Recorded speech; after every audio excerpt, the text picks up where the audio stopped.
UNESCO, the UN organization known for its heritage sites, it was created decades ago by the U.S. to give people all over the world clean water, decent schools. But Donald Trump sees it as a money pit and as a platform to bully Israel. Today, Trump notified UNESCO the U.S. is out. I'm Brent Goff in Berlin. This is The Day.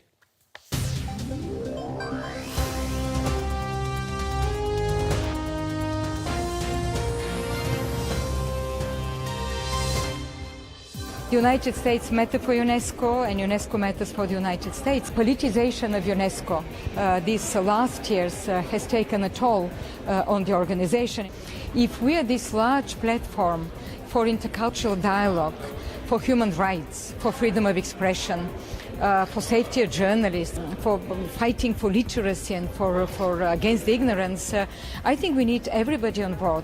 If you go back into history, we will see not only that United States is a founding member of UNESCO, the whole idea that you can build peace through education, science, culture, communication is basically an American idea. Also coming up tonight, a gay Russian YouTube sensation fighting homophobia with a camera, some tongue-in-cheek humor, and a glass of milk. Cheers. The comments under the video were literally hell. People were writing, "We're going to kill you, bum boy, freak, die, who the hell are you? You should all hang and you'll burn in hell." That sort of stuff. We begin the day with a canceled membership. The United States has announced that it is withdrawing from UNESCO, the UN's cultural organization.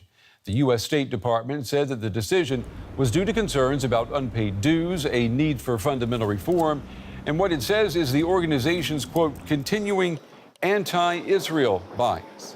UNESCO seeks to promote peace worldwide and is renowned for its World Heritage Program, protecting cultural sites like the Statue of Liberty, as well as promoting girls' education.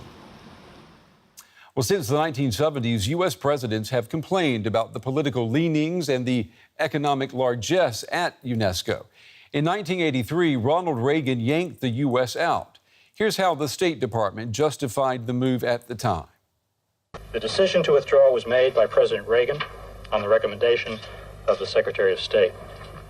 The recommendation was based upon our experience that UNESCO has extraneously politicized virtually every subject it deals with, has exhibited hostility toward the basic institutions of a free society, especially a free market and a free press, and has demonstrated unrestrained budgetary expansion. Well, no doubt many will applaud U.S. President Trump for repeating Reagan's decision, but in 1983, the allies of the United States were not terribly worried about the White House being the epicenter of a movement to dismantle the global order. Donald Trump is completely different.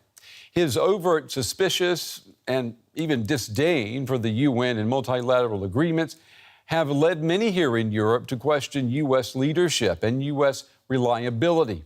Trump's presidency, his tweets, his rhetoric are fertile ground for a resurging anti-Americanism. Well, that has prompted foreign policy experts here in Germany to sound the alarm. Today, in the influential Die Zeit weekly newspaper, some of the most influential names in German foreign policy penned and signed an open letter entitled, "In Spite of It All, America." Now, the letter is an appeal to resist the temptation to use the presidency of Donald Trump as a catalyst for anti-American foreign policies. Here's a little bit of how it reads. Turning away from the United States would bring insecurity to Germany and ultimately to Europe. Some analysts and political actors in Germany endorse a strategic reorientation for Germany. Some strive to decouple Europe's foreign and security policies from the United States. Now, others place their faith in a German-French mini version of Europe. Some recommend that Germany should maintain an equidistance between Russia and the United States. Some even recommend that Germany should go further and align itself with Russia or China in the future. All of these propositions are costly or dangerous or both. Well, joining me tonight here at the big table are two of the 11 authors of that open letter. I'm joined by Deidre Berger. She's head of the American Jewish Committee here in Berlin, and Jan Teschau. He heads the Richard Holbrooke Forum at the American Academy here in Berlin. To both of you, welcome to the day. This is an open letter, but you must have had certain people in mind when you wrote it. To whom is this letter addressed? We were very concerned, of course, about the impact of the current U.S. administration on German policy. We have a new government. It was clear that a new government was coming in Germany, and we very much hope that those who are negotiating a coalition agreement take notice of what we're saying. So it's addressed to the new government? The new government is one of the target audiences, quite clearly. There's a dynamic now, a negotiation process has just started about forming a new government. But of course, there's other target audiences as well. There is, of course, this group of people that were addressed in the quote that you just used, the people that now are actively thinking about basically turning their back on the US. And this is a tremendously dangerous trend, as we think it is. And we wanted to also address it to those people specifically and explain to them why we thought that they were on the wrong track. Who are those people? Are we talking about people from the far-right party, the AfD, or are there even people in the mainstream parties? Yeah, I mean, this is first of all, it's not one single group, obviously. But what has been our primary concern is that you have those voices now coming in, not just from the political fringes where they usually reside, but they're also coming in from the central part of our political spectrum. That this kind of lingering anti-Americanism that has always existed in this country feels kind of freed up now that Trump is in office, and people are pointing at Trump and saying, look, this is the real face of America. We always told you, and now it's finally the time, as they sometimes say, that we should liberate ourselves from Atlanticism, and that we think is tremendously dangerous. And so, a lot is at stake, and so we thought, why not talk to those people directly? This letter reminds the reader here in Germany of those shared U.S.-German values, similar to how the German chancellor congratulated Donald Trump when he won the election last November. Take a listen to what she said back then. Deutschland und Amerika sind durch Werte verbunden. Germany and America are connected by values: democracy, freedom, respect for the law, and for the dignity of human beings, independently of origin, skin color, religion, gender, sexual orientation, or political views. On the basis of these values, I am offering the future President of the United States of America, Donald Trump, close cooperation. Donald Trump, eine enge Zusammenarbeit an. Now, we were all struck when she delivered that congratulations. It wasn't bubbly, it wasn't that warm. It was very laconic and a reminder of the fundamentals. Deidre, what would you say, though? How real is the risk that you've got policymakers here in Germany who are forgetting about the shared values that Germany and the U.S. have? I think that, of course, everyone recognizes that there are these shared values. But in terms of everyday policy, it's easy to drift off. It's easy to say, look at what the United States is doing now. They're not interested. Why should we be? Let's be more concerned with Europe. Asia is something we need to turn our attention to. Some of it is indifference, which can be as great a danger. And I think the anti-American sentiments that Jan just referred to is a long tradition in Germany that predates the Nazis. And it's very easy for it to flare up. And this is no longer a question of left or right. The world is changing. And this is a question of anti-modernist forces challenging those very values that Chancellor Merkel spoke about when President Trump came into office. In the letter, you write, the United States, inventor and guardian of the liberal order, currently does not see itself as system guarantor. So my question would be, who is stepping in for the U.S. now? Is it Germany? That's what we have heard a lot of talk about. But even under the best of circumstances, the Germans, or even the Europeans as a whole, we think, do not have the strength and the structural power to really actually step in.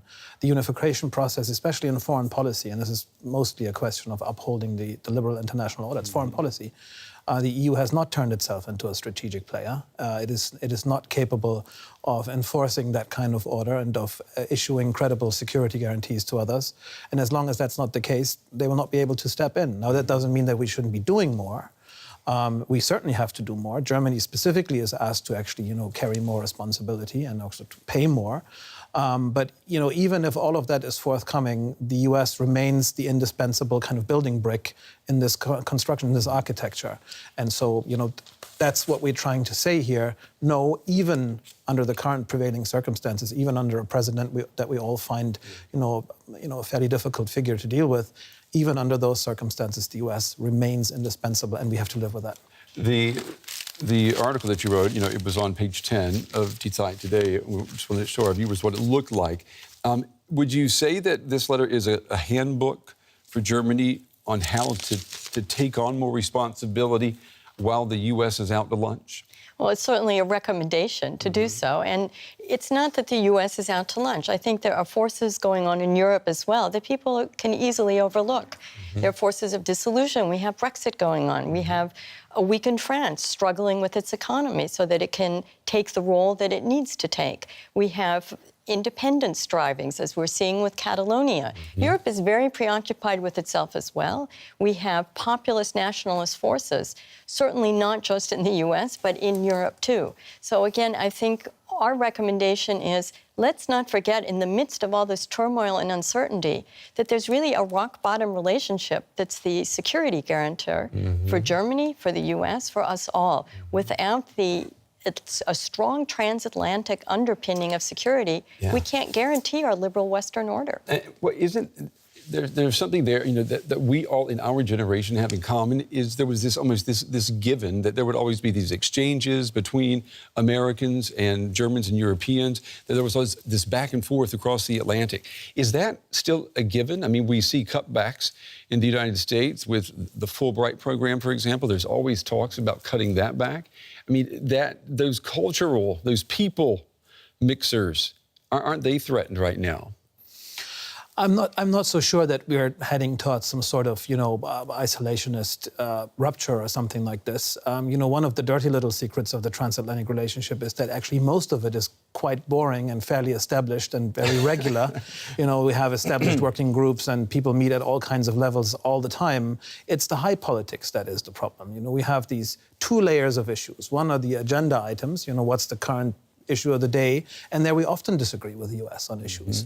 But then there's this underlying fundamental issue of order, of how to preserve the liberal international order, what the European security architecture should be about, what the burden sharing in the alliance is all about. Those things should not be questioned, even when at the agenda level, we have, quite a big disagreement. And, it's very important to distinguish between the two, even when the American president often fails to distinguish between the two of them. And we also have an appeal to civil society in our recommendations, because, as you say, cultural diplomacy is an extremely important component of this relationship. And there will be cutbacks, for sure. There have been.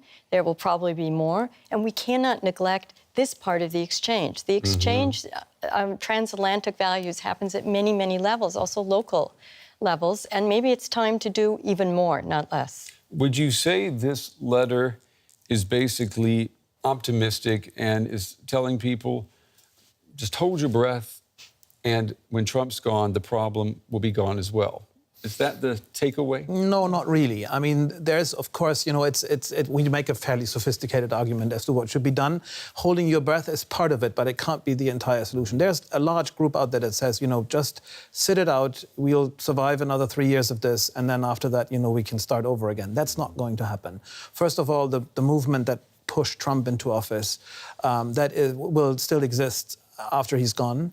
Those forces are at play, and they're quite powerful in the United States. And so we have to be aware of the fact that that will still be around, and we can't have a fixation on Trump himself. That would be a big mistake. But at the same time, it's also clear that Trump and Trumpism is not the same as America.